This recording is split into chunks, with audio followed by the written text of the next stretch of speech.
You're looking live at Wide Right CFB week number 1, 2023 kickoff. Here we go. All right. Our first co-host says the West Coast is the best coast. He's so cool that Snap-on named a color after him, and you can't spell Santa Cruz without S&C. Please welcome Cool Jude Santa Cruz.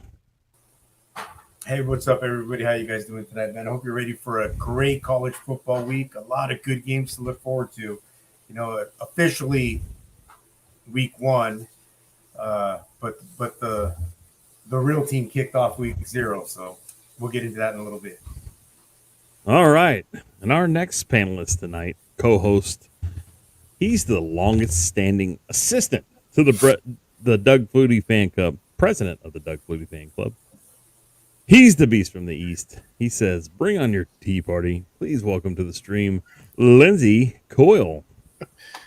Hey, everybody. We're going to have a fun week this week. Can't wait for Saturday to roll around and really get things kicked off in style. So thanks for joining us. Unless you have Charter Spectrum and then you can't see ESPN and you're just going to not watch football ever again, I guess. You got a really nice Barry White sounding setup going there. Well, thank you. Do I have some good bass in my voice? Oh, very nice and smooth. Ooh, good quality. Yeah. That's kind of, it's not quite nationwide, but for the last 5 years or 6 years, shoot, it might be 8 years now, when the Dodgers got their own network, I think it's DirecTV. It's a Spectrum channel. Anybody who has DirecTV can't watch Dodger games here in LA. Oh, darn. Like any Astros fan cares about the Dodgers. Kidding. That's why. All right. So we've got a little pregame going on here right now. We've got about 8 minutes before we kick this thing off. And how you doing, we Lindsay? really start getting after it. Let's Lindsay, see I who's saw in your the chat. text late Saturday, man. I'm sorry. It's all right. Everyone's busy. I get it. Well, Hunter, bud, try to get some sleep, all right, bud? Can't watch the Astros in Texas. Don't worry, son. When you come home, we're not going to be able to watch football on ESPN. No Monday Night Football? Oh, no, that went back to ABC, didn't it? I don't know. I've lost all faith in TV at this point. So I have too. It's you sit down on Saturday or Sunday, you can't turn on a ball game of any description right now. You can't watch baseball. It's very discouraging. Yeah, I don't know. We're gonna make do. We'll figure out something. We'll probably find some way to pirate ESPN by then. Just wait till late September and October. You'll be watching the Astros plenty. I believe we watched the end of the World Series on Wide Right CFB last year. We don't just do college football. I believe you're right. I remember that. It was the final game too, right? Yeah. Game 6. Yep, we're sitting there, and you're like, "Don't tell me." Okay, tell me now. So, Matthew. oh man, y'all ready to go? This is exciting stuff. We got 2 watching right now, which is probably more than we'll have all night, and one of them's a panelist that's trying to sleep. We're gonna I'm sure my mom's out there watching. So if mom, you're watching, hi. I hope I'm making you proud. Oh, up to 3. My dad's watching now. All right. Y'all have a good week 0. The week 0 quench your football thirst. Let's see. What did I watch? I can't remember what game it was. I don't know. I was watching some lopsided. Oh, what's his face playing at with the helmets and the jerseys. Yep. Shoulder pads. What was the game? Notre Dame and Navy playing in Ireland. Yes, that in Dublin. I watched the. At least it wasn't a shutout. Oh. Well, I can tell you this, and this is what I observed. Notre Dame looks like either a number 1 contender or a top contending team, and Navy looks like a mid-tier team. So that's what I gathered. The Notre Dame linebackers were the size of the Navy linemen, and they were running the Navy running backs down from behind the line of scrimmage. Pretty impressive. But we'll hop into that a little bit more here in just a second. We'll have our buyers and sellers and whatnot. We're just kind of letting everybody filter in next 5 minutes, and then we'll kick this thing off here in just a minute. So, and then we'll have a halftime, and then at halftime we're gonna talk about our wide right CFB giveaway, and we're gonna have a couple of them. I'll kind of break it down, and we'll go from there. So Hunter's got a thing tonight, so he's got to be up like, butt crack of dawn or before. So he'll likely not join us. I hope he doesn't join us. Hope he tries to get some sleep. And then Christian is actually playing in his first scrimmage of the 8th grade football season. Nice. So hope Christian's doing well. I mean, We're going to find out. He could join the stream from the field. Well, I hope not, because that means that he's probably on the bench. Oh, even easier. But we'll find out tonight if he's A team or B team. Or, well, I'll probably find out tomorrow. So I'll let you know. But he will for sure be here on Saturday. Good. Where he thinks Christian can be available, because AI is going to take over and he's going to have that helmet cam, like Tony Stark. Right?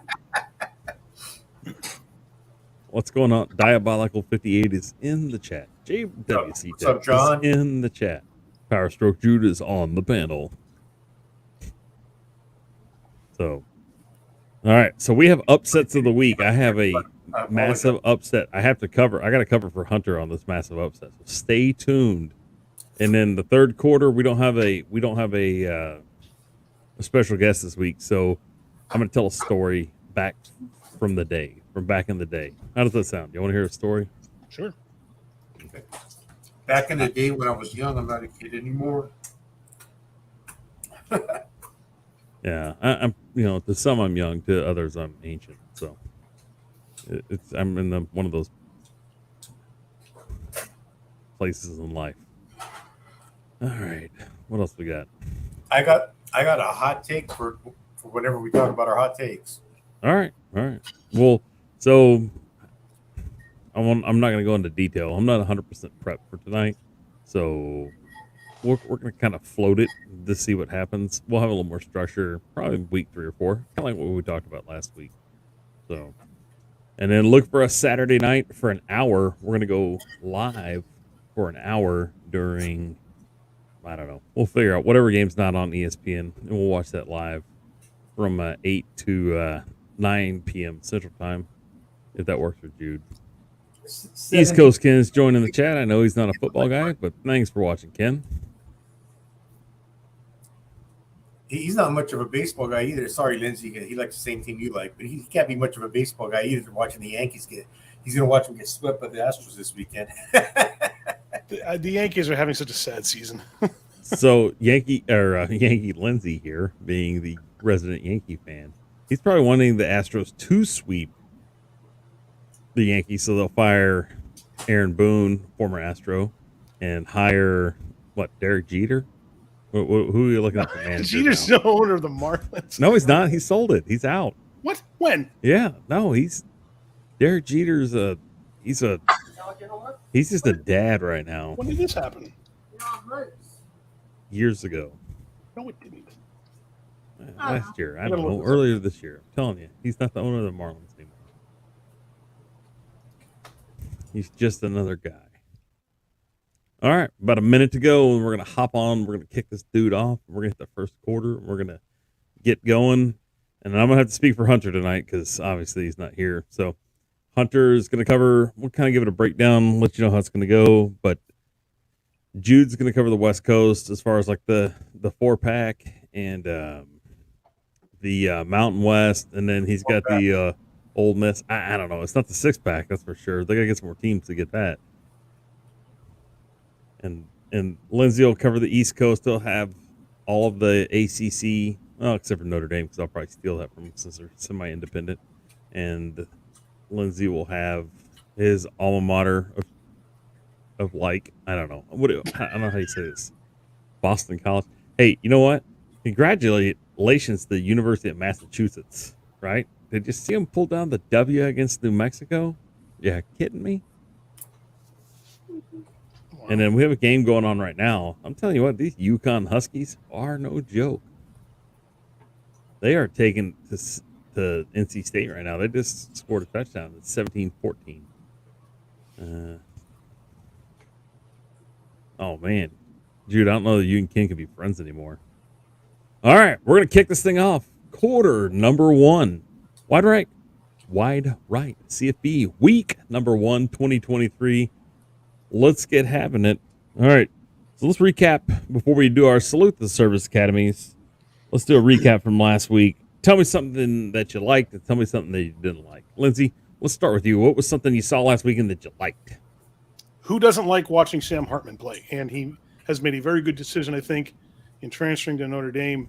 He lit it up. He looked like he is going to be a force to be reckoned with this year. So I really enjoyed watching him last year, Wake Forest. I can't wait to see how his season shapes up this year at Notre Dame.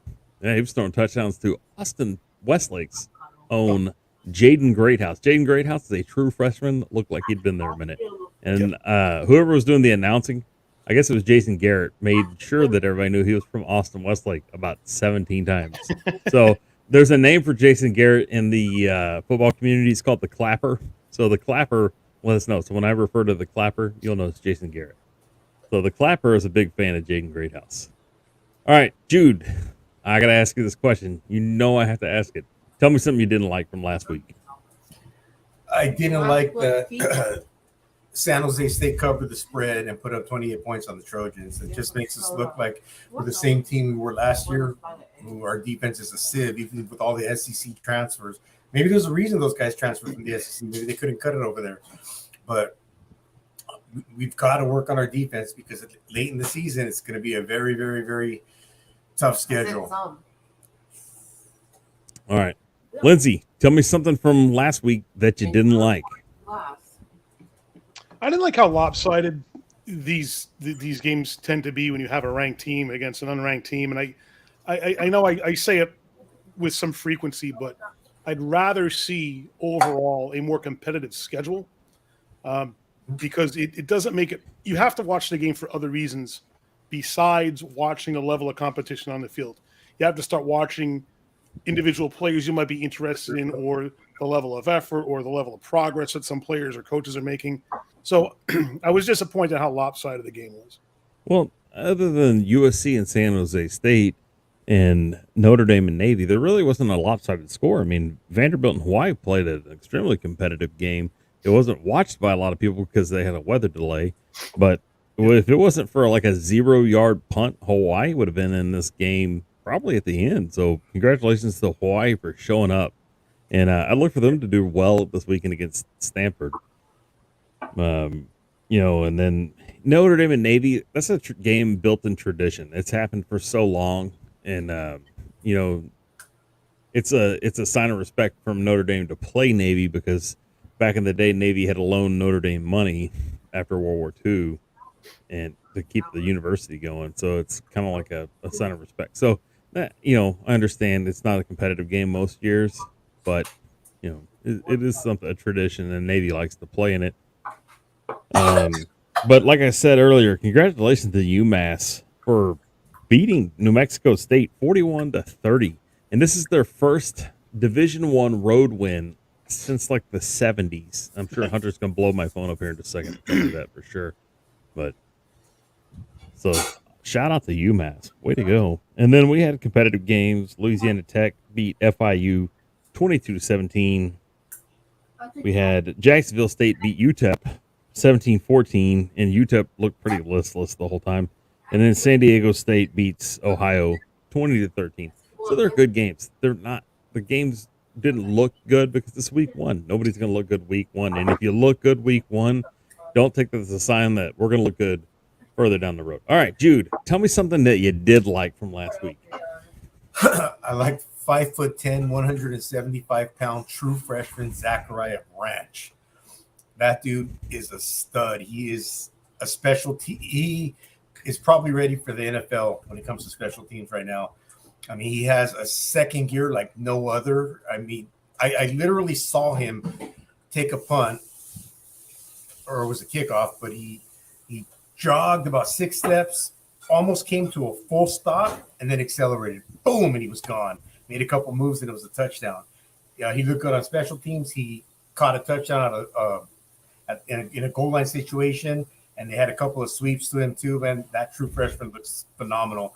Probably the player I've been most excited for at USC since Lendale White or Reggie Bush. That's some pretty high praise there. Those were two great college football running backs. All right. Well, it's time. Let's talk about our salute to service and our service academies. So for everybody out there, our priority every day is to thank our service members, past and present. Thank you for your service. We appreciate it. And this shout out goes out to y'all. All right. Jude, how are those Air Force Falcons going to fare this week?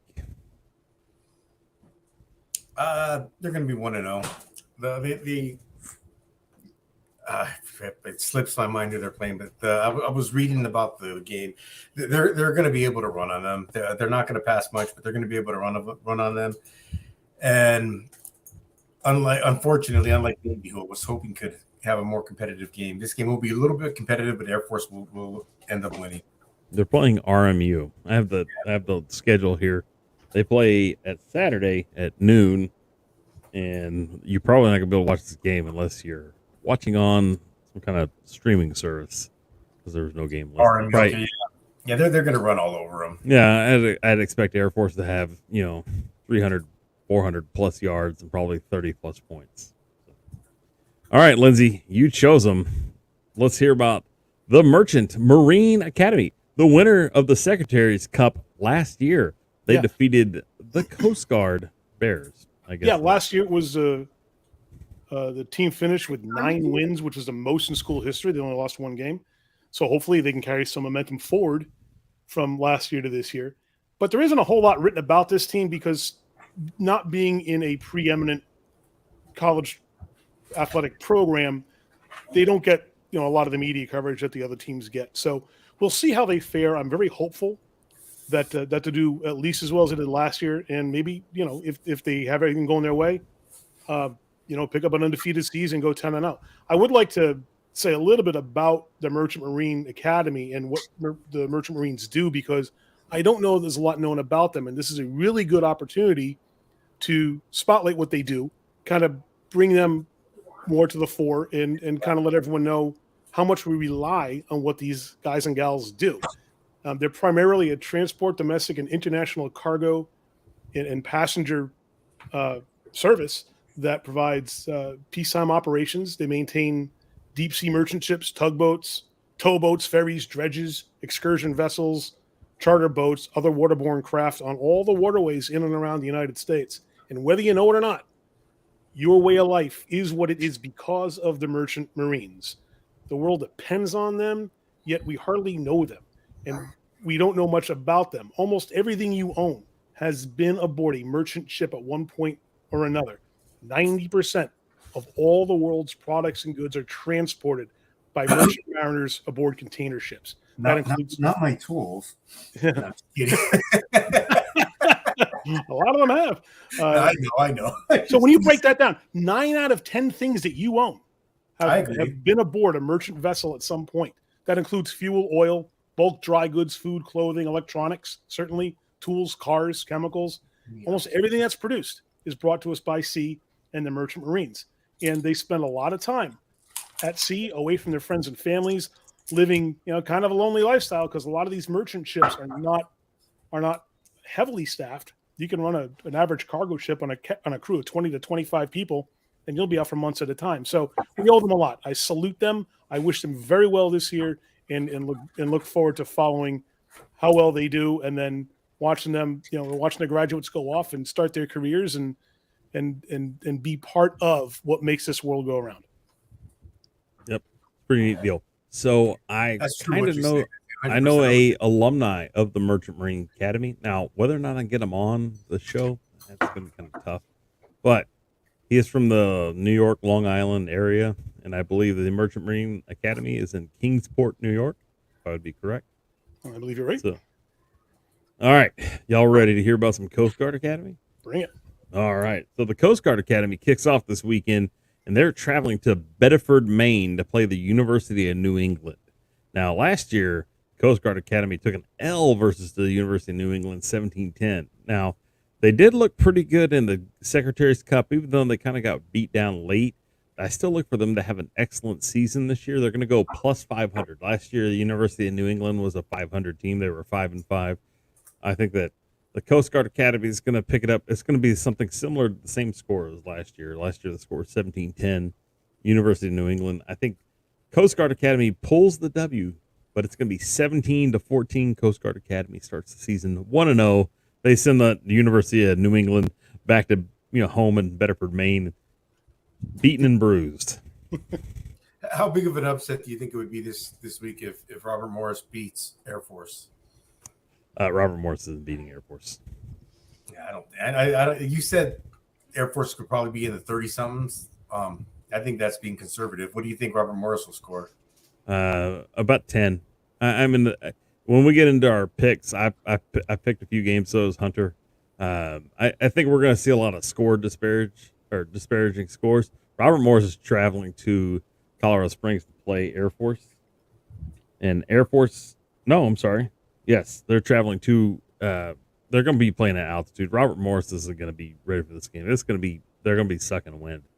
Air Force Academies are going to punish them for showing up. So, I think 38-10 would be a reasonable score for Air Force Academy over Robert Morris.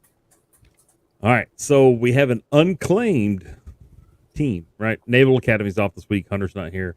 Navy took the L last week against Notre Dame. It wasn't a great game for Navy, but it wasn't a bad game. You saw that the new coach had some new ideas, some new thoughts, breathed in the breath of some new life into Navy. Not to be disparaging towards Coach Ken, but it was just good to see that Navy looked good. Maybe not looked great. They didn't look great against Notre Dame, but for the bulk of their schedule, they're going to be a formidable team. So I look for Navy to have a decent season. All right, on to the coolest mascot in college football. I don't know if anybody can disagree with me on this one, but Army, their mascot is the Black Knights of the Hudson. Can you think of anything cooler than that? I mean, hold on, let me get my radio voice. Let me get my radio voice. Hold on. The Black Knights of the Hudson will defend versus. I gotta get to the schedule. They're gonna play ULM, the Warhawks from University of Louisiana Monroe. They're gonna beat ULM by 14 points, but they're gonna probably have 200 more yards of rushing than ULM does. This is gonna be one of those tricky games when you're playing a team like Army, Navy, or even the Air Force Academy. When they start running against you, they're gonna get these. They're gonna average about 4.5 yards a play. And you're never going to be able to get them off the field. And so the score at halftime will be 14-7. Well, then the third quarter is going to end up being 28-7. And then the fourth quarter is going to end up being 35-7. Because they're just going to start wearing on you. They're going to wear you out. So modern college football relies on the spread to move the ball around, throw the ball. ULM's not going to be ready for this. They're going to get beat. I'm picking... I got to get to my notes. Give me a second. I wasn't prepared. I kind of was, but let's see here. But y'all can talk to my place if you want at any point. Well, we got Army 21, ULM 7. Like I said, Army's going to have at least 200 more yards of rushing against ULM than they'll probably have one pass for 4 yards and 32 rushes for 245 yards, something like that. Well, I know if for some reason Doug Schmidt is not in the chat right now, it's because he's glued to his TV as Nebraska has just taken a 7-3 lead early in the third quarter against the Minnesota Golden Gophers. Hey, you know what? They should be up 14-3 right now because Jeff Sims threw a very unfortunate interception late in the second half or late in the first half. But yeah, Nebraska definitely looks a lot better under Matt Rule. And if you hear all the reports out of Lincoln, you can understand why. Matt Rule's a good coach. Oh, yeah, absolutely. We've got about 30 seconds left in this quarter, so we need to wrap up with our salute to service. Once again, thank you to all our service members. We appreciate everything you do. We appreciate the ability for these games to happen, and it's going to be fun to watch the whole year round. Look for us to finish up at the end of the season watching the Secretary's Cup and the Commander-in-Chief's Trophy game, and it'll be a fun year for the service academies. All right. Hey, last But question: Is Texas A&M? Do No. they have any affiliation with military? no. Kind of. It's complicated. I have to. It's easier to explain in a chat. That way I can make fun of them a little bit while I do it. All right, we're into the second quarter. So normally what we're gonna have is we're gonna have a Division II and a Division III expert come in just for a couple of minutes in the second quarter and come and give us some knowledge. He may even cut us a short little video. Maybe go and drop us just a little link. We're gonna copy it out. So if you see Joey Preciado out there lurking, please tell Joey to not be scared and come and show his face on White Heart CFB. All right, we're in the second quarter. I should change the banner. I see an Ed the Old Tex sighting here. Everybody go over there and say hi to Ed. Ed knows nothing about football, foosball as he likes to call it, but he's a good friend. And he's up here and he's supporting the channel. We're going to take him until we can trade him in for a better one that knows football. He's going to get Jehu in here. Jehu, yep. We're going to have to hear about Notre Dame. Well, I don't know. Is Jehu a Notre Dame guy because he lives in Chicago, or is he like Chicago? Probably. Yeah, Notre Dame guy. Northwestern. You think he's picking Northwestern? Maybe Northwestern. Maybe the Illini. Right. I don't know. Oh, Illini. Oh, so all right. So we'll cover some Division II stuff coming up a little bit later in the season, probably week 2 or 3. All right. Let's get to Lindsay. Tell me a little something about the Boston College Screaming Eagles. What are we going to see this weekend? Hopefully good things. I would expect that they'll be much better on offense because they've improved the lineup since last year. I want to see them have more explosive plays off the line of scrimmage, and I think that the QB Emmett Moorhead is going to have an easier job making plays than he had because he's going to get better protection and he has some better weapons at his disposal. And they had a flurry of transfers that came in the offseason, so I think they're going to be able to absorb injuries a little bit better because they have a deeper lineup. But no matter how they finish at the end of the season, they're going to be fun to watch because of all the changes that they've experienced. Although, I expect that they'll win against Northern Illinois this week. I'm looking at a score of 32-24. Nice. All right, Jude, we're going to hop over to the 4-pack here. What is USC going to do this weekend? Are we going to see that defense show up finally? Oh, man, they're playing the Nevada Wolfpack, and they've had a finish last season on a 5-game losing streak, including a 35-28 loss to San Jose State, who USC just beat by 28 points. I think USC is a 38-point favorite in this game. They were a 31-point favorite last week. They did not cover. I told everyone to take the line. They should have covered. Let's not even go there. There was a bad call in about the 6-minute mark of the fourth quarter. There was bad. I've never seen anybody upset about a 30-point win. but I'd be very disappointed if we didn't cover. I'd look to see this game again. USC will be somewhere in the mid 50s to mid 60s, and 17 points for Nevada. I mean, the Wolfpack has had better years. They've had years where they were a decent team and they played solid, but not this year. And like I said, they're coming off of 5 straight losses to some competition. I mean, their losses were like San Diego State, San Jose State, Boise, Fresno State, and UNLV. And none of those teams are by any means, other than Fresno State, considered football schools. Okay.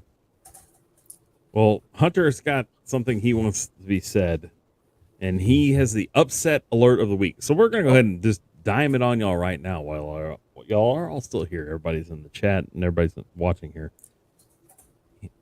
He's got an upset alert pick of the week. Would y'all like to guess what team he has picked to win? I will guess. He's picked Colorado to beat TCU. That would be an incorrect statement. Hunter has picked the fighting Texas State Bobcats to take down the Baylor Bears in Waco of the score of 45-42. Bold prediction. He is bought, sold, hook, line, and sinker on new coach G.J. Kinney. they've actually done really well in the transfer portal. We were talking backstage about Colorado a little bit. Texas State's definitely a team to look for. Hunter says Texas State's going 7-5. They're making a bowl game, and they're going to win that bad dad. Wow. So there you go. They're going to start this weekend by crushing the hopes and dreams of the Baylor Bears, 45-42 at McLean Stadium in Waco. We're probably not going to be able to watch it. It'll probably be on ESPN, so we'll probably have to drive to Waco to see this thing. Kidding. We're not driving to Waco. All right. With that said, I want to talk about my team that I have to cheer for this year, and that is the Michigan Wolverines. I just picked the winners, right? And Michigan kicks their season off this year versus, let me find it real quick. I got my notes all scrambled. They kick off against the Pirates from East Carolina. Now, I've got an interesting connection here. Like, those Kevin Bacon stories, like a friend of a friend of a friend. So I coached this kid in little kid football. His name was Levi Jones. He actually plays in the NFL. He got cut on Wednesday. He goes by Vi Jones in the NFL. And his dad is Cowboy legend Robert Jones. Had he tackled Steve Young in the 1995 NFC Championship, the Cowboys would have 4 Super Bowls in a row. But anyways, Robert Jones is a ECU alumni, along with his brother-in-law, Jeff Blake. And they're going to take a beating by Michigan this weekend. 42-14, Michigan all day long. We're going to see it on the ground, maybe a little bit through the air, a lot of it on the ground. Whether Harbaugh's there or not, whether the offensive coordinator's there or not, they're going to, Blake Corum and J.J. McCarthy are going to smash them. Michigan's defense, you thought Notre Dame's defense looked dominant versus Navy. You're going to see defense played at a very high level on Saturday. Michigan's defense is going to do roughly the same versus East Carolina. That's a long way to go for an ass whooping. So, mark my words. There you go.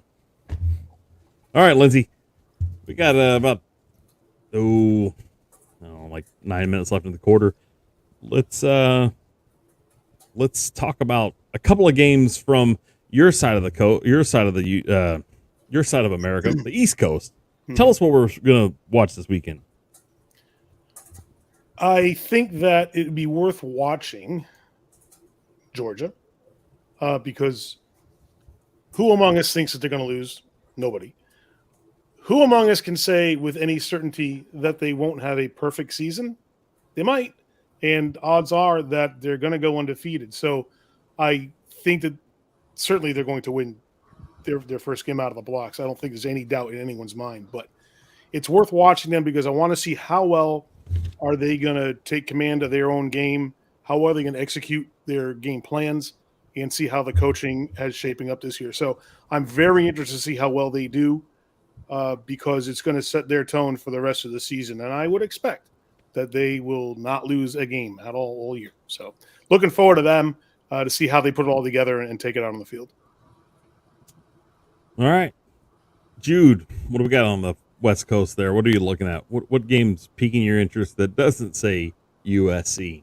I think the game that piques my interest the most on the West Coast, because one of the teams is leaving to the Big Ten, and the other team is probably going to be heavily recruited. I'm kidding, but to the Pac-4, Oregon Ducks versus the Portland State Vikings.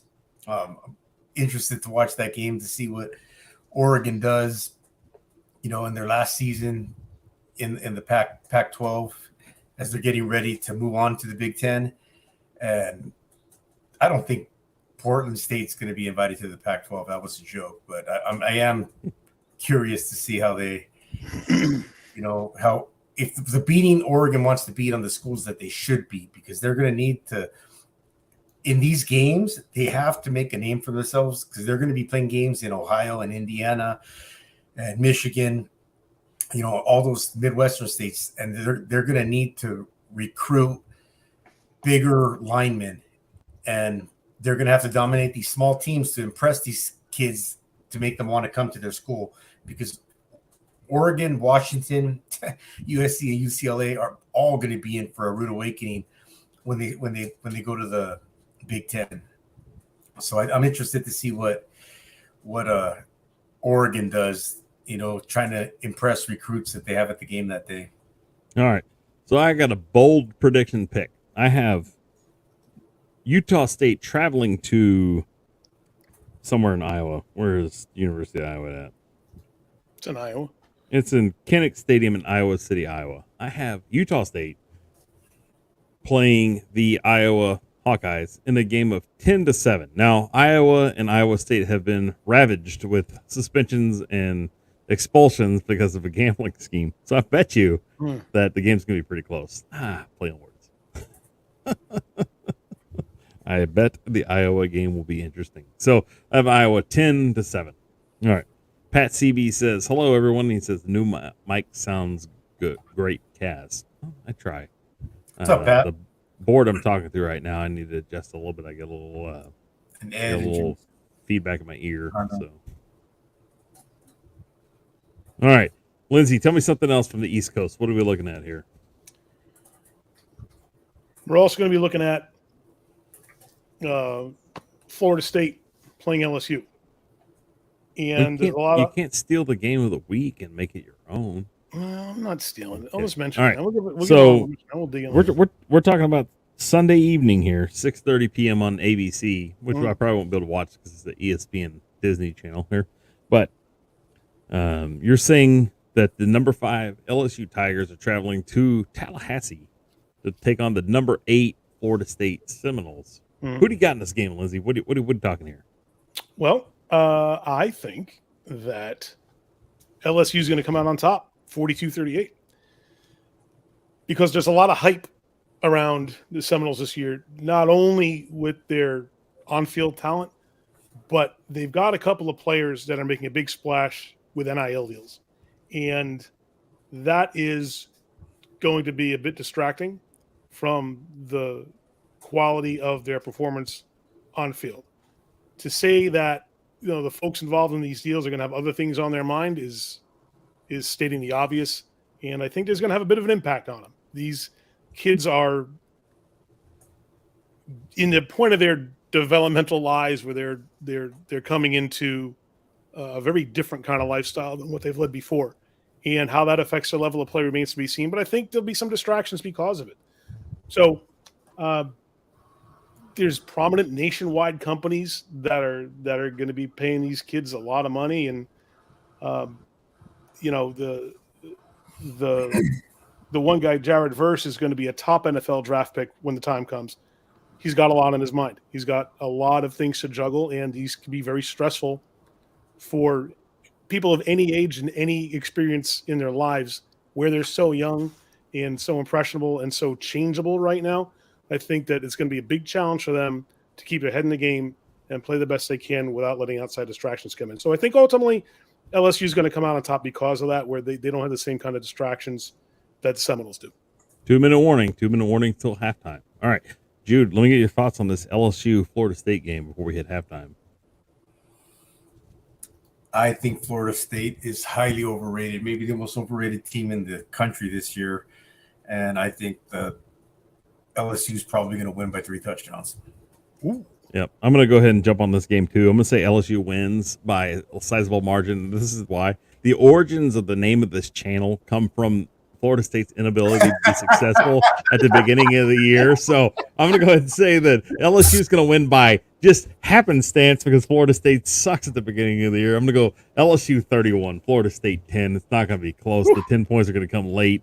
Mike Norvell, the questions around him will be swirling. People will want Dion because it's a sexy pick. But we're going to talk about the Colorado TCU game after halftime. But we're going to get to halftime first. We've got a minute left. I'm going to hit Jude with a quick one. Can I hit you with a quick one real quick? Ole Miss and Mercer. How many points does Lane Train deliver against Mercer? 66. 66. How many do they give up? 13. All right, you got 45 seconds. Hit me with one more game, Jude. Really quick, I'm interested to see Oregon State play San Jose State because we saw what USC did to San Jose State. Look at these numbers. Cordero went 21 for 38, 108 yards, but he threw for 3 TDs. Quali Conley had 96 carries for 108 yards, and Nick Nash had 6 receptions, 89 yards with 3 TDs. Big numbers. You would think those would have been on the USC side. Those guys were all San Jose State players. I'm interested to see what Oregon State ranked number 18, and their new quarterback does, so I can see what USC's got to get prepared for maybe a possible Pac-12 championship game. All right, 8, 7, 6, 5, 4, 3. Take a knee. 45 seconds. That's awesome. Man. All right, we're at halftime. Okay, well, we're going to run this like a football game, right? So I'll hit y'all with a 2-minute warning, which is uncommon in college football because they don't have a 2-minute warning. But they do have some rules that take an effect the last 2 minutes of the second and fourth quarters. So we're going to make a play on that. We are at halftime.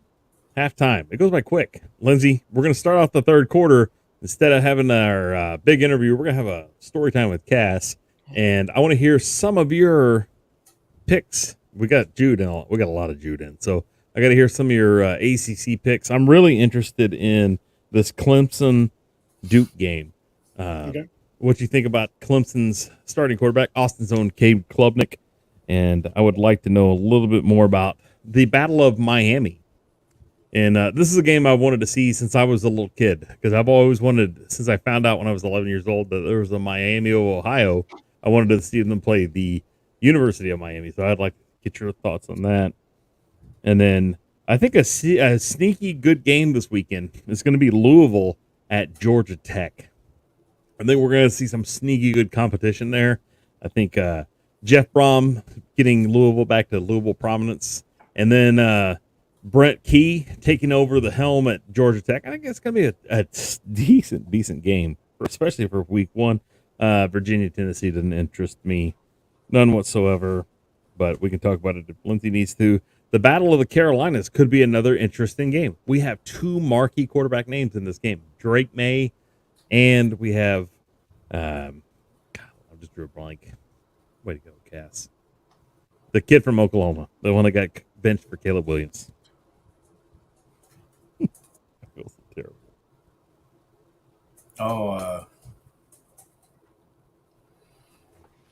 And then we have a CUSA game of the week we need to talk about a little bit too. I'll cover that one. UTSA at Houston. I guess Houston's a Big 12 school now, so we'll have to talk about them like that. And we'll go with that. All right, so let's talk about Wide Right CFB's mid-season giveaway. This will happen the last weekend, the last Saturday of September. We're going to give away one of our bocce balls. If you look behind my right shoulder, next to Johnny Cash, you'll see a crocheted football. We're going to give one of those away. We're going to give a T-shirt of your size away, and we are going to give you a $25 gift card to Buffalo Wild Wings, courtesy of Wide Right CFB. We'll have more giveaways throughout the season, but we're going to do this first one right off the bat. It'll be the last Saturday in September. What we'll do is we're going to have a video. You have to go and comment in the video, and then you'll have to be present on the live stream Saturday night to win the prize. And like I said, what you'll get is you'll get a bocce ball, a crocheted little football to throw at the TV when your team of your choice is losing or winning. You're going to get a shirt in your size and a $25 gift card to Buffalo Wild Wings. Now, our end of season giveaway is going to be pretty healthy. So I was looking at some of the stuff that we're going to have. It's going to be good. You're going to like it. I'm going to like it. Everybody's going to like it. I hope everybody's excited. All right, we'll do that. We'll get into the dates a little bit closer. We'll talk about it next week. I got something else cool I want to talk about. So September 15th, Army is going to play in San Antonio versus UTSA, and I am 92% sure that I'm going to go watch this game. Oh, very cool. So what I'm trying to look at right now is I'm looking at seats in Alamodome. I want to sit behind Army. And I think it's section 32, and I'm looking at row AA. I'm going to go sit there. So it's going to be on a Friday night, and it should be on probably ESPN. So if you have a Charter Spectrum, you probably won't be able to watch. But I'm going to try to talk my wife into it. So we have kind of a big date the next day. Little anniversary. So we'll see what happens.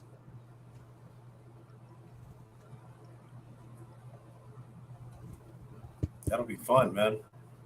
So I'll let everybody know a little bit closer, and then there'll be a Thursday where I'll be in another part of America.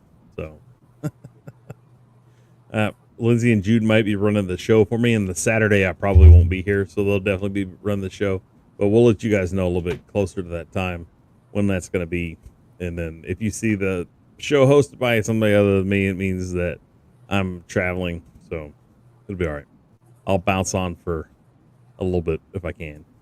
But I'm sure Jude and Lindsay and Christian and Hunter can hold down the fort.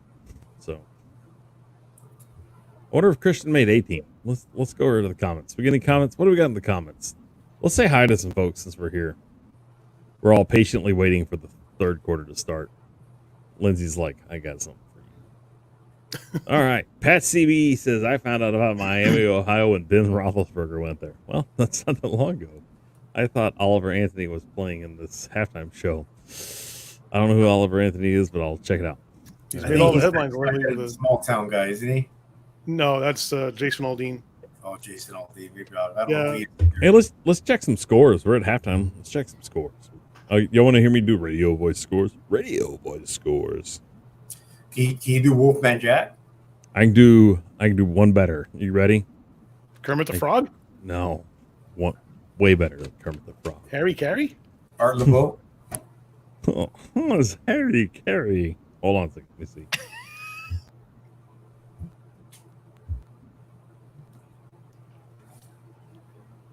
Colorado TCU game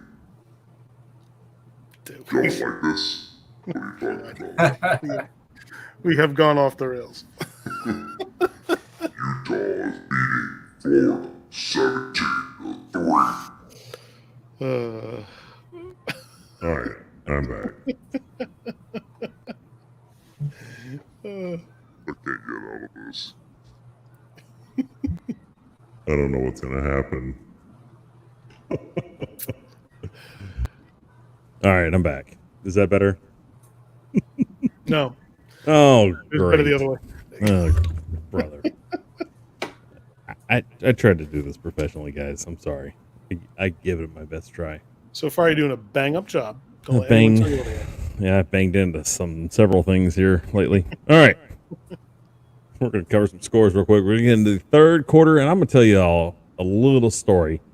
Oh, what an ass whooping right now. USC got 49, Kent State 6. That was one of my picks.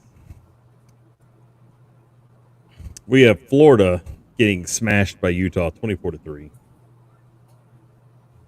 What else do we have? Trying to scan here. The problem is it doesn't give you all the Division III games that are going on tonight. It's so quiet on the table here. Everybody's too quiet for me. Does anybody want to check in on the Georgia State Rhode Island game? Who's winning? That doesn't matter. Oh my gosh. I can't tell you. I don't know. And you were right about that Vanderbilt Hawaii game, and that was a pretty good game. Yeah, I watched a good portion of it because I'm a fan of a good ass whooping, right? And so, I'll hold the phone. We have a Joey Preciado sighting here. What? Yeah, Joe, you can't bring up that bracket before the fourth quarter. Fourth quarter, we're gonna have to disappoint you just a smidge. What's up, Joey? How you doing, man? Hey, so Joey, since we got you on the phone, what are the chances that we can get you in as our Division II panelist? You be like our number 2. I'm gonna have to hit the laughter button if you guys don't laugh after my jokes. I Hey, didn't know you had one of those. Man, you are I really told you I'm going on talking to a soundboard. Man, Joey's first comment was told he got scolded by Hunter saying, "Joey, you are wrong, and you know you are wrong." Yet Joey's first comment when I said earlier, I have a hot take. Colorado, not TCU, will be starting the season 1-0. Ooh, you're right up Joey's alley. All right, we got about 30 seconds till the third quarter kicks off. You like how we're staying on time here? this is Nice. Oh, yeah. We'll be done before you know it. I mean, like, we're already through the first half and halftime. We're almost And the 40 pregame. minutes through this, 50 minutes through this. So, yeah, it goes by quick. So get ready to hear some stories here. So, what embarrassing story from back in the day do you want to hear? I got one, and it actually involves one of our panelists that's not named me. Kind of involves me. All right, so we're in our third quarter. Normally, we're gonna have a big interview, or we're gonna have a good story. Tonight is our good story. We're gonna talk about one of our panelists, Hunter. Now, he'll blush a little bit, but I'm allowed to do this because I'm his father. So, I was thinking about this today. Last Friday marked the 7th year since he started his final season of high school football. So he's been out of high school for 7 years, starting now. Like, this has been 7 years since his senior year.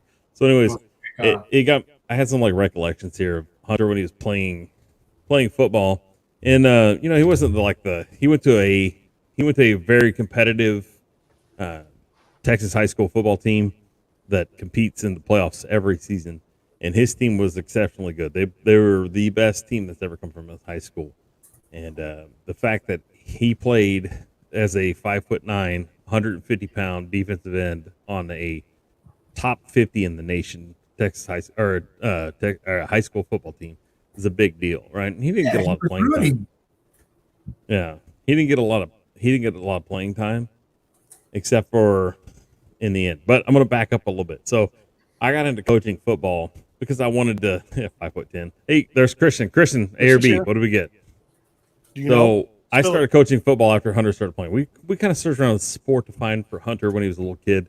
We tried to get him to mesh into something, and we found football. He liked to go and tackle and roughhouse and stuff like that. So football kind of fit him pretty well, and so we did it. So I started coaching football because I wanted to coach my son.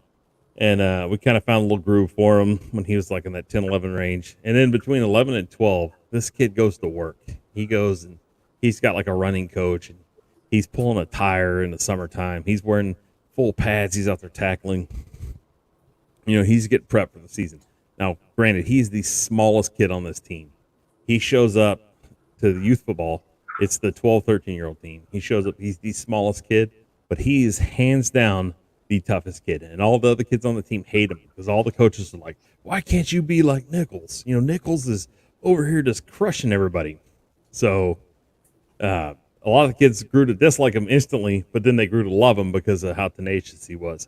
And so Hunter was 4'5", and he probably weighed 106 pounds with the gear on, and they had him at nose tackle, and he made the center's life a living hell. There were so many games that were affected because he would go and knock the snap out of their hands if they're real slow. He would sack the quarterback as soon as the quarterback took the snap. He'd hit the running back and the quarterback in the backfield. I mean, the kid led the team in tackles for a loss and fumbles, forced fumbles. So he was tenacious, and he took this going all the way through youth football. He did some spring teams, stuff like that. He gets into junior high, and junior high football is kind of a joke, right? And I even coached junior high football, I can tell you this. So he goes all the way through junior high football. He comes in as a freshman in high school. Kid's like 4'10". He looks like he's about 9 years old.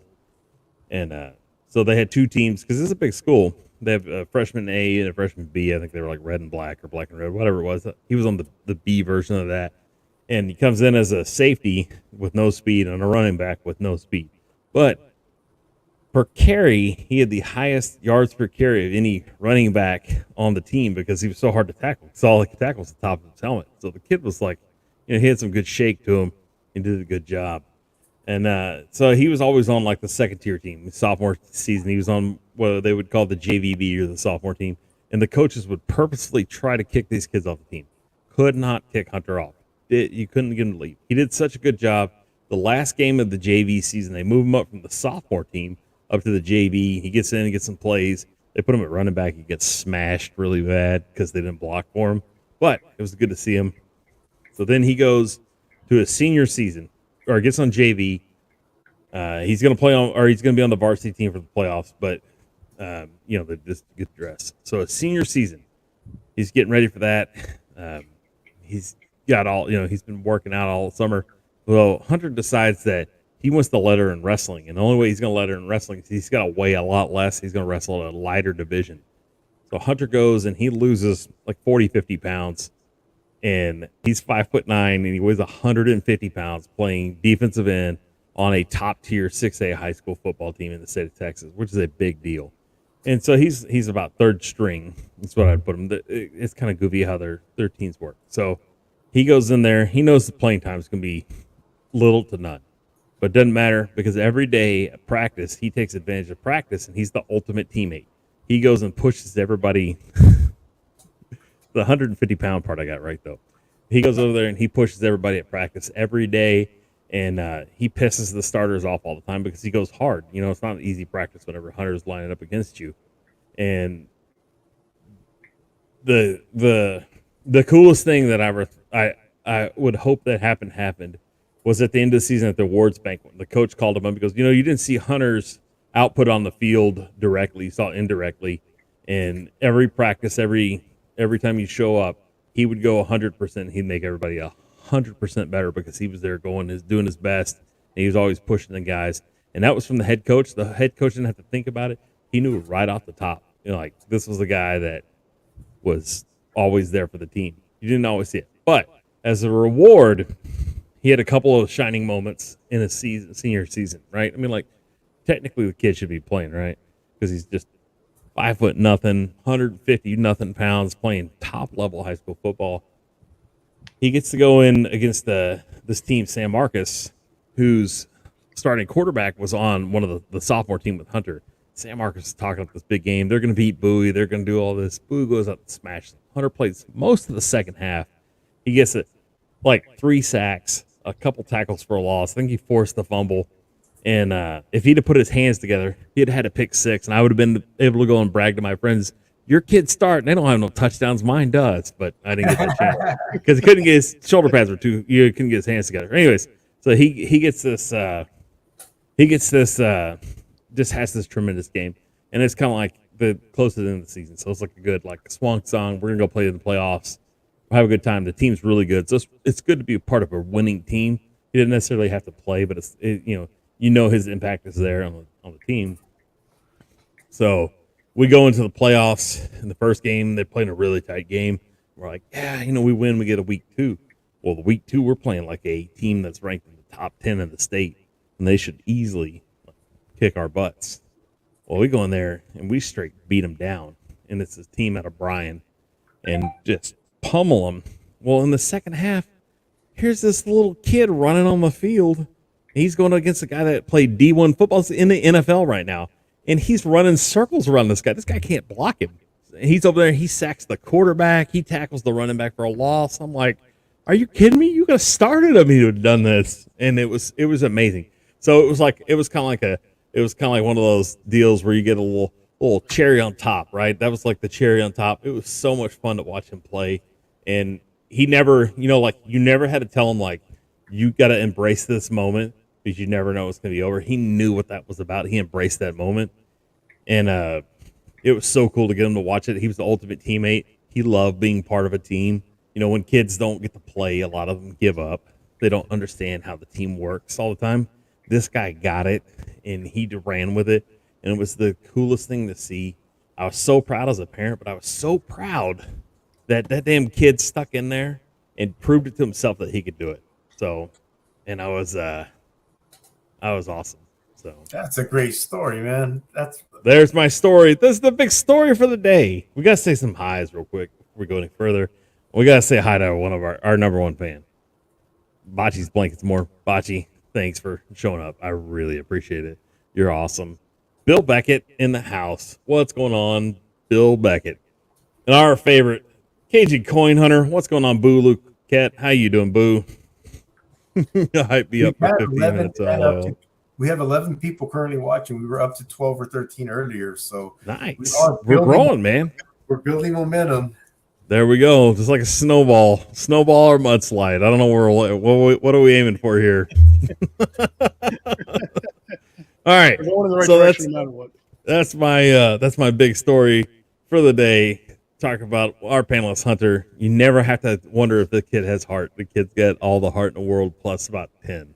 So Just a little story. I thought everybody would like that story. I was thinking about that today because last Friday marked the 7th year since he's played high school football, the beginning of his senior season. So I thought it was kind of cool.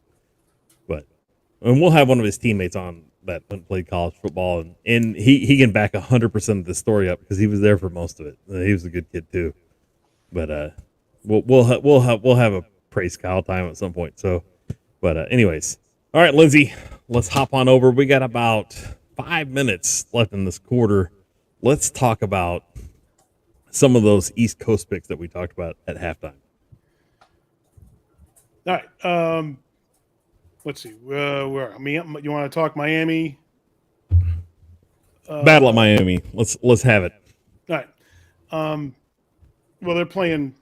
They're playing this weekend. There's a lot of questions about this year's team. There's more talent and better coaching than there was last year, but they're coming off a very disappointing season last year. So they have a lot of natural motivation because of the change in talent and how poorly they finished last year. So they're going to come out firing, and I would pay attention to their offensive line specifically and how well they execute their game plan. I think that they're going to have a lot of opportunities to show off their new and reworked lineup, and I'm looking forward to them coming out strong and seeing how well they do.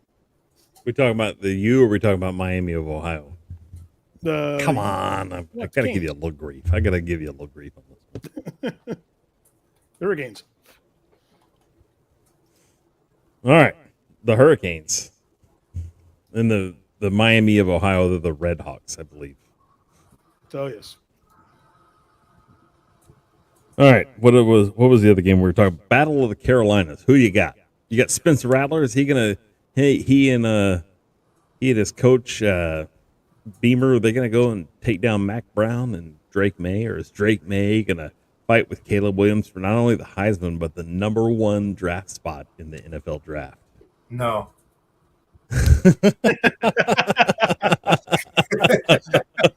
3 minutes left. Come on, Lindsay. You got to hit me with some knowledge on this game. North Carolina versus South Carolina. Well, their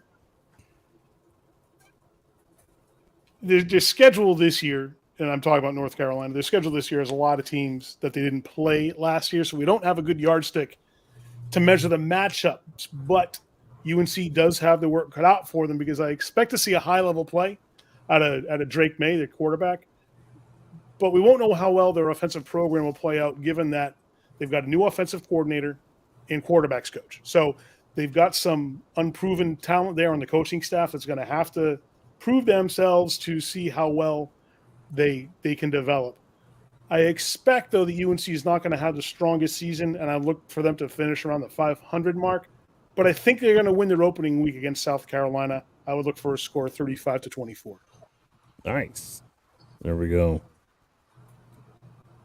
All right, we got about a minute and a half left. We got anything else coming from the East Coast there, Lindsay? I should have talked slower.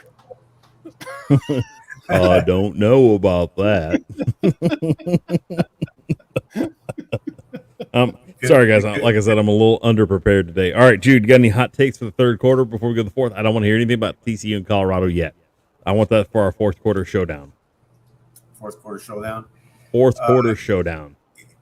Here's a not so hot take. Florida is not going to come back in the fourth quarter against Utah.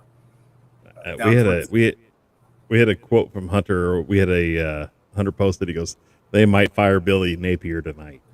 I missed that. That's hilarious. Oh man.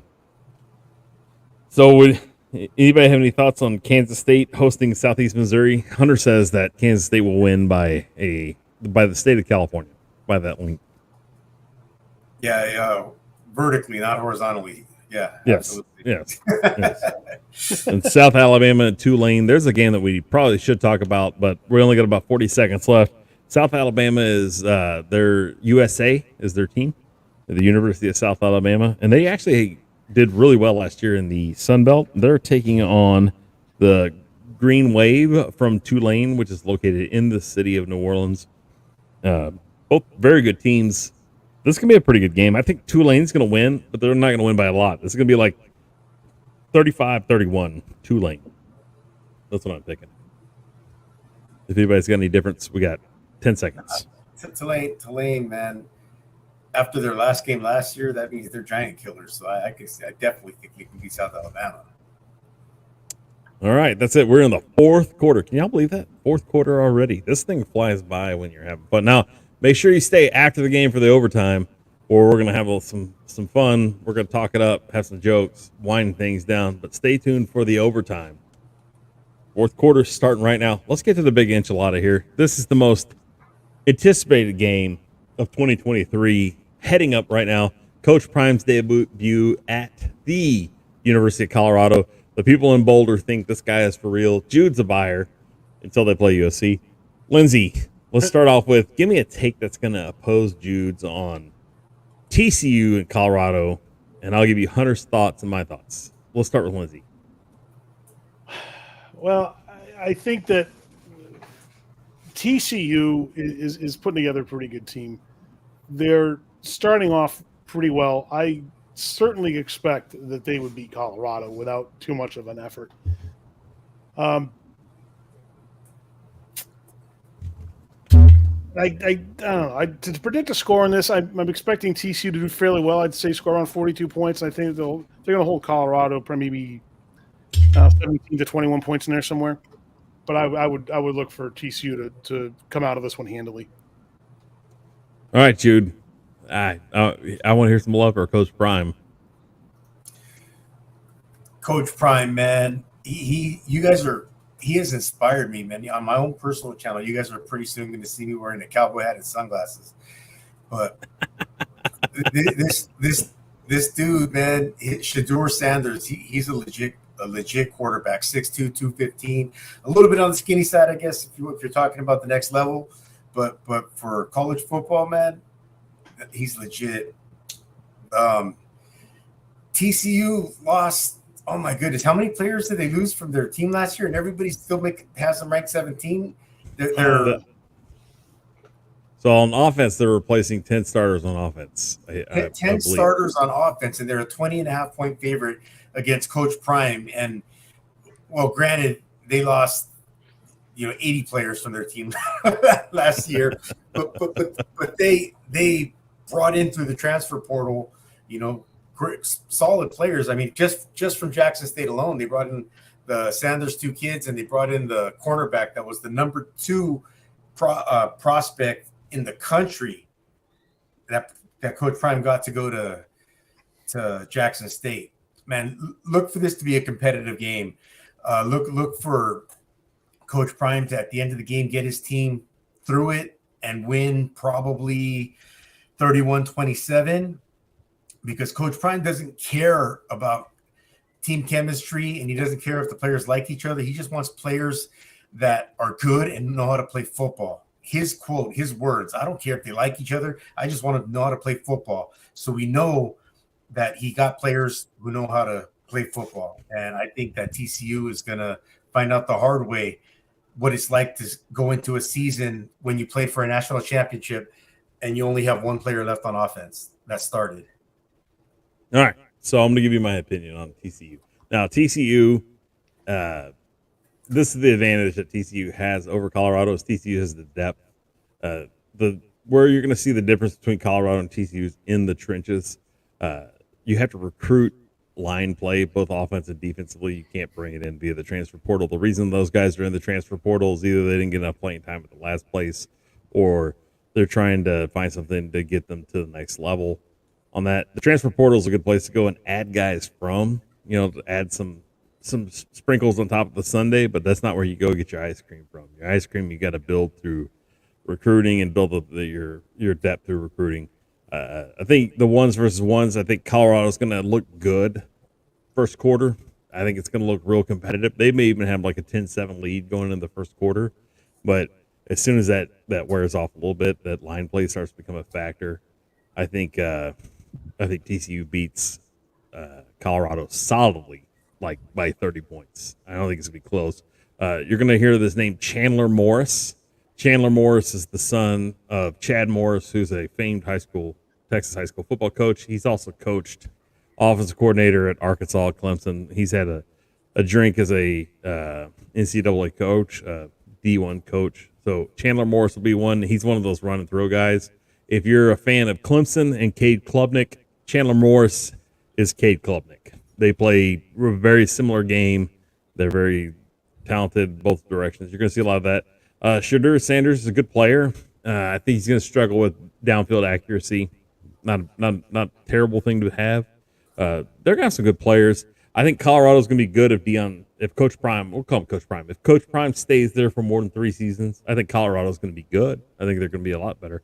But you got to recruit. Transfer portals, it's good, but we've seen the transfer portal not work for a lot of schools whenever they bring it. They're real transfer portal heavy. You have to recruit the talent in. Colorado was bad. I like what Deion brings. I saw an interview with him and Joel Klatt, and I like everything that he's instituted. I just think he's probably 2 years out from having a competitive team. Joe would disagree with me. Jew would disagree with me. Hunter's not disagreeing with me. He needs to get some big boys. If he gets some big boys, he can compete for national titles. Like I said, your sprinkles, transfer portal is a good place to go get your sprinkles for your Sunday, but the ice cream's got to be, you got to come with your own ice cream. So that's my opinion on TCU and Colorado. Jude's going to oppose me. This is good, though. We got to have this is part of our pick'em contest. So you remember, we're at the end of the season. Whoever has the most picks, we better probably write this stuff down too somewhere. We're going to donate to the winner of the pick'em contest, Charity of Choice. Charity of Choice, that'll be all the panelists. It could consist of Jude, me, Lindsay, and Hunter. Whoever wins that gets the others will have to donate a reasonable sum to a charity of your choice. So we're not betting money. Somebody's going to win other than us. There's 2 winners. We get the bragging rights. Everybody else gets the financial benefits. All right. What else we got? What are we covering? We still got about, like 9 minutes left in this thing. Man, I read an article on ESPN, their website. What? 7-8 minutes left in this quarter. Oh, I read an article on Coach Prime, and you're right, man. I like what he brings to the table, and it probably is going to take a 3 years, to build the team that he wants. And you said if he's there in 3 years, man, if Hunter's correct, he might not be because. Hey, if Shadur Sanders is going to play NFL football, his dad's probably going to have to be the head coach of the team. I'm just saying. That one of the things he coached his kids in high school. He coached his kids in youth football. We didn't play with kids. He's the only coach that has ever coached his kids. He went with them through youth football, high school, Jackson State, Colorado. Yeah, absolutely. He's been his kids' coach their entire careers. I'm really excited for that game. 9 a.m. I'll be up early Saturday morning, 9 a.m. on Fox. Hey, good cast. You can watch it. It's on Fox. All right, Lindsay, I got to get your opinion on this game. I got to know about number 9, Clemson, going to Wallace Wade Stadium in Durham, North Carolina. Who's winning this game? Oh, I know who's winning this game, but who's winning this game? Well, Clemson's winning the game. I don't think there's any doubt about that. There's a perception right now that Duke's kind of a pushover team, and we'll see if they can overcome that particular perception or if it is in fact reality. But, I think that there's a bit of an uninformed judgment going in, looking at the team that way. Because last year they did have some success, but their schedule was one of the biggest reasons why. I don't see them being much competition, though, against Clemson. And I think it's going to be kind of a blowout. I think Clemson's probably going to score, in the 45 points, and maybe Duke will come in with 21 points. And I think that even though they have a lot of experience in their starting lineup, there's going to be too much from Clemson in coming out of the blocks real hard in this game for Duke to really be competitive. I look for a solid, maybe first half from both teams, but after that, I expect Clemson to walk away with it. Sounds good. All right. On my end, I got the number 3 Ohio State Buckeyes. They're traveling actually for game number 1 to Indiana. They're going to go play the University of Indiana at Memorial Stadium in Bloomington, Indiana. Now, Indiana is one of these teams that always looks good the first 4 weeks of the season. Then injuries and probably team chemistry always kind of wear down Indiana. But Indiana's going to give Ohio State a competitive game. Now, Ohio State's going to play with 2 quarterbacks. And if you've got 2 quarterbacks and you don't have a quarterback, this is my least favorite thing is when a team doesn't have a solid number 1 quarterback and they're trying to play with 2. This is going to be confusing for Ohio State. They're going to overcome it just because they have the better Jimmies and Joes. They're a better team overall, but they're going to be in a tight game. Ohio State's going to win it 35-21, but Indiana gives Ohio State something to think about. And then this Florida-Utah game. Utah doesn't need Cam Rising. They could have probably played with the kid they could have probably used the water boy or the towel kid to come in there and sling the rock for them. This is a beating. This just shows you the difference between a guy that's been at a university for 17 years and a guy that's only going to be at a university for 2. Also look for the number 19 Wisconsin Badgers to cover the spread, and they're playing the Buffalo Bulls on Fox Sports 1 at 12:30 on Saturday, and I look for them to win probably 42-7, 42-10. All right, we want to talk about a team that's going to cover the score. I think this Maryland Terrapins team is going to cover the spread against Townsend. I think they win by a score of 55-10. Maryland all day long. They got a good shot to be a dark horse team in the Big Ten. And if we're talking about the Big Ten, we obviously have to talk about Pennsylvania State University is going to host those dirty Mountaineers from West Virginia, the drug users. I'm kidding. If you're from West Virginia, I meant that in the most polite of ways. And I got this game somewhere. I have Penn State winning 35-21. West Virginia's going to show up, but they're not going to show up enough. This will be Neil Brown's last year there. They're going to probably try to hire back Rich Rodriguez, much like Florida's going to try to hire back Urban Meyer. So we'll have to look for those two things happening at the end of the year. Call your coach predictions and all that stuff out right now. Got about 2.5 minutes left. Lindsay, tell me something, hot take for the weekend. What's your hot take for the weekend, Lindsay? I don't know how hot this take is going to be because I think that most people are going to agree with me that even with running back Branson Robinson being out for the season in the Georgia Bulldogs lineup, they're still going to do very well. And that his absence, while it will be felt, is not going to be too much for a team of that caliber to overcome. I look for them to go undefeated this year and handily beating Tennessee Martin 56-17. All right. Jude, give me a hot take for this weekend. Coastal Carolina upsets UCLA and wins 27-26. Wow. Call it. Hunter has got an upset 45-42. Texas State over Baylor. Jude's got Coastal over UCLA. And Lindsay, do you got an upset of the week? My upset of the week.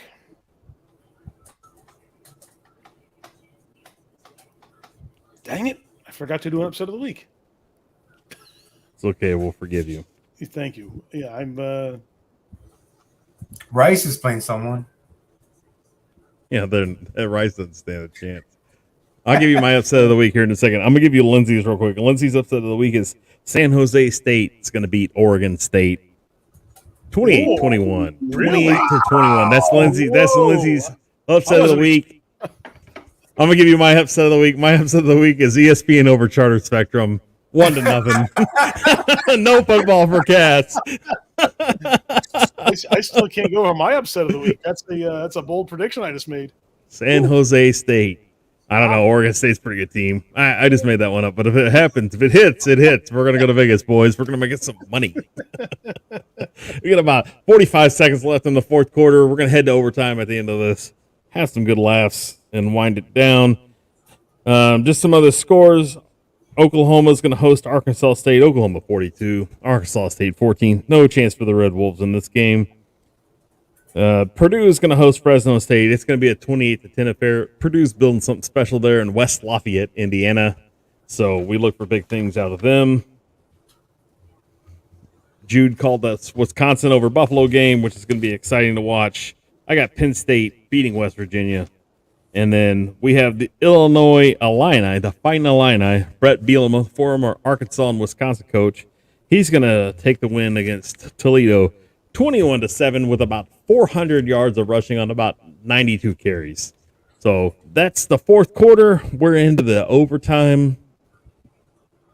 Tell me something good. What do we got in the OT? We got to find something fun for the OT. Can you believe our first show is already over?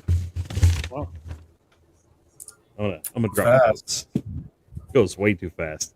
So we're gonna figure out these picks here because we got to get our picks posted so people can see, so I can brag about beating you guys, and then you guys have to pay to the charity of my choice. So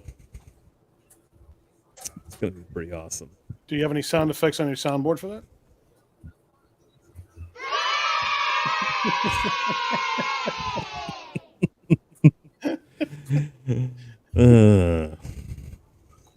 Lindsay, to say anything. Anything at all. I think that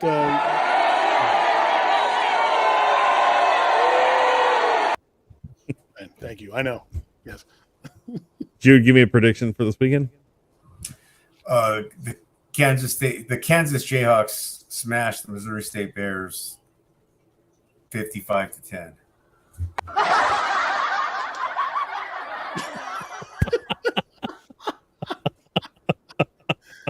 Oh man, people are like turning the computer off. They're throwing their phones out their windows right now as we speak. Now It's I too know much what for them. I didn't know what earlier. Ed made a comment saying that you settled it on getting a soundboard, and I had no idea what he was talking about.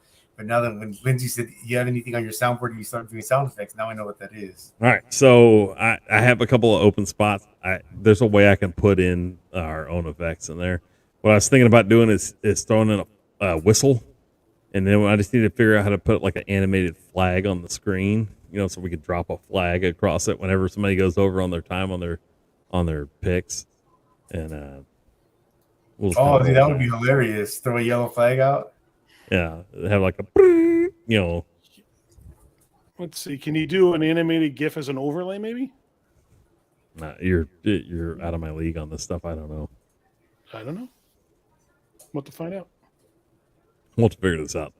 I'm still really new to the soundboard. So what I did this year is I'm running a boom mic. I've got a boom attached to this table right here, and then the mic's right in my face. And then I'm running headphones, so I don't have to run earbuds. I'm connected to the board. I'm using the board really so I can hear. My hearing is real poor, but it is kind of fun to have this deal. I didn't buy the board. The board was actually a gift from my kids for Father's Day to me, and because I've had it for like a year and a half. But Bocce said we need to throw an F-bomb. Hey, why don't you make us a yellow flag to throw? Crochet that's yellow flag. Yeah. That's even better. I'm volunteering her for stuff that she might not want to do. She might be giving me the middle finger right now. Like, I don't think so. She might be throwing in an F-bomb right now. I'll probably get a text from her here in a minute. Cass, you mother, Oh man. So I'm pretty excited. I'm sure by Saturday, ESPN and Charter Spectrum will have resolved their differences. If not, I might have to go get DirecTV or something. I don't know how this is going to work because my son only gets to come home every so often. He's going to want to watch football on all channels. And if I can't produce, he's going to be not so happy. So JWC Tech made a suggestion here. Got to start using OBS Studio instead of StreamYard to get a lot more cooler effects. A lot of larger YouTubers use OBS, a lot more complicated, but has endless capabilities. We're going to have to keep it simple for this guy because this guy right here ain't the best. But we'll take a look at this. This guy either. Hey, you know what? You were giving instructions to Ed the other night or last night on the Text Talk Shop about how to turn the comments off on YouTube. So chalk one up for Jude right there. We got to go up to the win column for Jude on that one. That's just repetition. Hey, a win's a win, right? Doesn't matter if it's by a point or by 1,000. A win is a win. Oh, we got this Minnesota and Nebraska. Nebraska's leading by a touchdown. Nebraska could win this game. I think Hunter said that earlier. Yeah, But you're right. let's A win is a win. It doesn't matter if you win by an inch or you win by a mile. Those not 10 seconds or under that. I feel like I've heard this before. All right. Did I see a movie with this in there? All right, let's talk about our Wide Right CFB midseason giveaway. It's going to be coming up. Let me get my phone here. My phone is full of messages I haven't checked in a while. We're coming up on the month of September. The last day is September 30th. We're going to have a video out the week of September 30th. It'll probably drop the 27th at the latest. You're going to need to watch that video, comment in that video, and then be present on Saturday night for our broadcast on September 30th. And then we'll give our midseason winner. You're going to get a bocce ball to throw at the screen. You're going to get a shirt of your size and a BW gift card for $25 from your friends at Wide Right CFB. So, got to be present to win. We're going to get this stuff mailed out to you right away. I got to know your shirt size as soon as you win and your address. So, and the only requirements. I think These are the only requirements. I Go ahead. mentioned, I think I'm doubling that to 25 and 25. So they're doing $50 up at B-Dubs. All right. Sounds good. So, you're going to get a $50 gift card to Buffalo Wild Wings. You can sit back, enjoy football, and possibly watch ESPN on TV, courtesy of Wide Right CFB. Now, here are the rules. You got to live in the continental United States. That means all 48 states, including the state of California and Rhode Island. You are not eligible if you live in the state of Alaska and Hawaii because we're not shipping over there. And I'm not shipping to Canada or Mexico. So You should have probably said lower 48 because I think Alaska is on the continent of North America. I know. Lower 48, the Lower- continuous 48 American states. United States. So, if you win the mid-season giveaway, you're not eligible for the end-of-season giveaway. But the end-of-season giveaway will be a little bit sweeter, but not too much sweeter. Don't miss your opportunity to win, though, because you know what I mean. A bird in the hand is worth like two in the bush, or you get stoned with two birds in a bush. I don't know how that works, but somehow that works. But that is our giveaway. We got about 3 minutes left. Y'all have any forecasts for this upcoming season, Lindsay, Jude? Any prognostications y'all like to drop in the next 2 I don't know if I have a prediction or so much as I am dying to see how well Colorado does. There's been a lot of hype surrounding Primetime and his team, and with the overhaul they've had, I can't wait to see how well they do. I doubt we're going to find anyone more enthusiastic about a football season than that team and their coaching staff. So good luck to them, and I hope for great things. Hey, if USC's undefeated, we got the guy that's going to be more excited about football than anybody else. He's sitting right below us. Jude, give me some outlook for this season. Prognostications. It's funny. They are the talk of college football because I'm going to piggyback on Lindsay and say, man, Colorado, man, I'm looking forward to watching their season. I think they won one game last year, I believe. I think if they win 5 games, it's a success. I think they win 6 and make a bowl game. And I think Wisconsin plays for the Big Ten title. Wow. I like it. My prognostication is if Texas makes it to the CFP playoff versus USC, you're going to see me and this guy below. We're going to be sitting together at a Buffalo. Y'all got Buffalo Wild Wings there in California, right? Absolutely, yes. We're going to be sitting at B-Dubs together. So we might even live stream it if the BWs. Yeah, we'll get it. I'm good. I can sell snow to Eskimos. So While you're there, you got to abduct them, bring them back here so we can all go to Buc-ee's together. yes, Jude, once you visit Buc-ee's, you'll never want to leave the state of Texas ever again. But they do have them as far as Cookeville, Tennessee, because that's when I drove to Virginia back in March. That was my homing beacon. I was like, Buc-ee's. Got to get some shout outs real quick before we wrap this deal up. Got a shout out to Raging Cajun Garage. What's going on, Raging? Last year's big winner. Shout out to Boo Cat. Thanks for hanging out. Brian Stewart says, go Badgers. Of course, Brian Stewart said, go Badgers. Wisconsin fan right there. He's going to be cheering it on. Jude, you made Brian Stewart's night. Great Bocce says she lives in Little Mexico, so she's kind of ineligible to win. She says Bucky's is also overrated. That's because she is not from these parts. She doesn't know how to appreciate fine dining or Bucky's. All